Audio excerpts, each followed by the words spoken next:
एक यूनिवर्सिटी में एक नौजवान खूबसूरत और हसीनो जमील लड़का पढ़ने के लिए गया, लेकिन वो इस शहर में नया आया हुआ था। जब वो क्लास में दाखिल हुआ तो नौजवान लड़कियां और लड़के एक ही बेंच पर बैठे क्लास टीचर का इंतजार कर रहे थे। वो भी जाकर एक कुर्सी पर बैठ गया और अपनी किताबें निकाल ली और अपना चेहरा झुकाए किताब की तरफ देखकर कुछ पढ़ रहा था कि एक पुरकशिश आवाज इसके कानों में पड़ी। जैसे ही इसने अपना चेहरा उठाकर सामने देखा तो एक नौजवान खूबसूरत लड़की सामने आकर खड़ी हो गई। और वो नौजवान लड़की इस यूनिवर्सिटी की टीचर होने के साथ साथ इस यूनिवर्सिटी की प्रिंसिपल भी थी। तमाम तलबा ने खड़े होकर प्रिंसिपल साहिबा को कुछ आमदीद किया, लेकिन जैसे ही इस लड़के की नजर अपने प्रोफेसर पर पड़ी तो इसके दिल में एक अजीबो गरीब कैफियत पैदा होने लगी। अब वो इसके बाद बड़ी खुशी खुशी यूनिवर्सिटी में आता और अपने प्रोफेसर के लेक्चर का इंतजार करता। अब वो लड़का कोई न कोई बहाना बनाकर इस प्रिंसिपल से कुछ न कुछ पूछने के बहाने इसके पास चला जाता और इससे बात करने के लिए बहाने ढूंढता रहता। वो नौजवान इतना खूबसूरत और हसीनो जमील था, इस प्रिंसिपल को इस नौजवान में थोड़ी बहुत दिलचस्पी पैदा होना शुरू हो गई, क्योंकि वो भी 18 साल नौजवान लड़की थी। लेकिन वो प्रिंसिपल होने की वजह से इसने अपने शागिर्द से कोई बात न कही। वक्त गुजरता रहा और आखिरकार 6 माह गुजर गए। अब वो लड़का हर वक्त तरकीब बनाता रहता कि अपने प्रिंसिपल को कैसे अपनी मोहब्बत का इजहार करे। वो प्रिंसिपल इतनी खूबसूरत थी कि इस जैसी लड़की इस पूरी यूनिवर्सिटी में मौजूद नहीं थी, लेकिन इसका अंदाज और रवैया इतना सख्त था कि कोई भी लड़का इसे बुरी निगाह से देखने की जुर्रत नहीं कर सकता था। एक दफा यूनिवर्सिटी में एक पार्टी रखी गई। इस दिन वो प्रिंसिपल खूब बन संवर कर और तैयार होकर यूनिवर्सिटी में आई। जब इस लड़के की नजर अपनी प्रिंसिपल पर पड़ी तो वो खुद पर काबू ना पा सका और जाकर अपने प्रिंसिपल साहबा को प्रपोज कर दिया। ये सुनते ही इसके पैरों तले जमीन निकल गई कि एक शागिर्द ने मुझे प्रपोज कर दिया। लेकिन वो भी इससे मोहब्बत करती थी, लेकिन प्रिंसिपल होने के नाते अपनी मोहब्बत का इजहार नहीं करती थी। लेकिन इसकी मोहब्बत का इजहार करने के पीछे एक बहुत बड़ा राज छुपा हुआ था।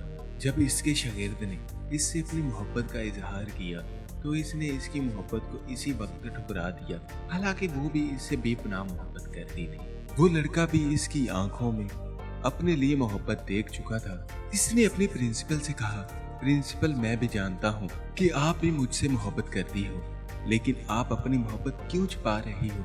लेकिन वो जवाब दिए बगैर वहाँ से चली गई। वो लड़का अपने प्रिंसिपल से जवाब जानने के लिए हर मुमकिन कोशिश करता रहा।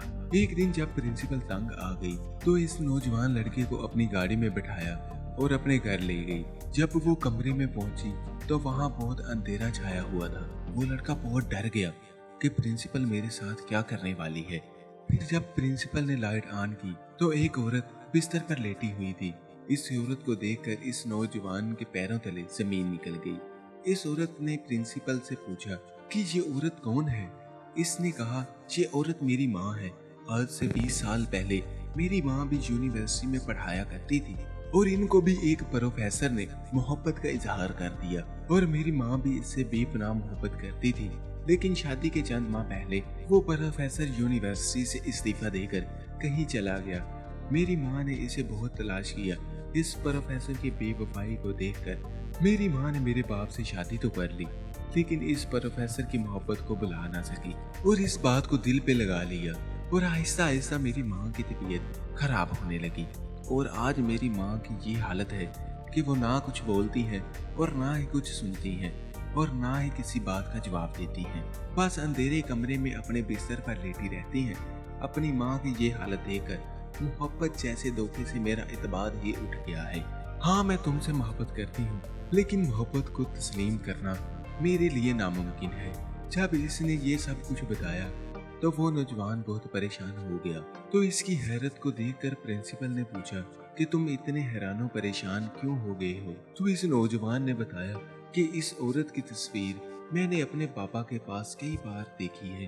तो इसने पूछा, तुम्हारे पापा का क्या नाम है। जैसे ही इस लड़के ने अपने बाप का नाम बताया तो प्रिंसिपल ने कहा कि वही प्रोफेसर ही मेरी माँ का सबसे बड़ा मुजरिम है। तो इस नौजवान ने बताया कि इसमें मेरे पापा की कोई गलती नहीं थी, क्योंकि जब मेरे पापा ने अपनी माँ को अपनी मोहब्बत के बारे में बताया तो मेरी दादी ने इसे कसम देकर इसे अपनी भांजी के साथ रिश्ता करने पर मजबूर कर दिया था। लेकिन मेरी माँ भी ये जानती थी कि मेरा बाप किसी और से मोहब्बत करता है, लेकिन मेरी दादी ने मेरी माँ को जबरदस्ती मेरे बाप के साथ शादी करने के लिए मजबूर कर दिया। इसलिए मेरा बाप यूनिवर्सिटी से इस्तीफा देकर अचानक गायब हो गया था और अब 20 साल बाद मेरा बाप अपने शहर वापस लौटा। इसके बाद वो नौजवान वहाँ से चला गया और दूसरे दिन वो अपने पापा को लेकर इस प्रिंसिपल की माँ के पास आया और इन दोनों की इस तरह गलतफहमी दूर हुई। और क्योंकि इस नौजवान की माँ फौत हो चुकी थी, इसलिए इस प्रिंसिपल की माँ ने इसके बाप से शादी कर ली और फिर प्रिंसिपल ने अपने ही शरीर से शादी कर ली।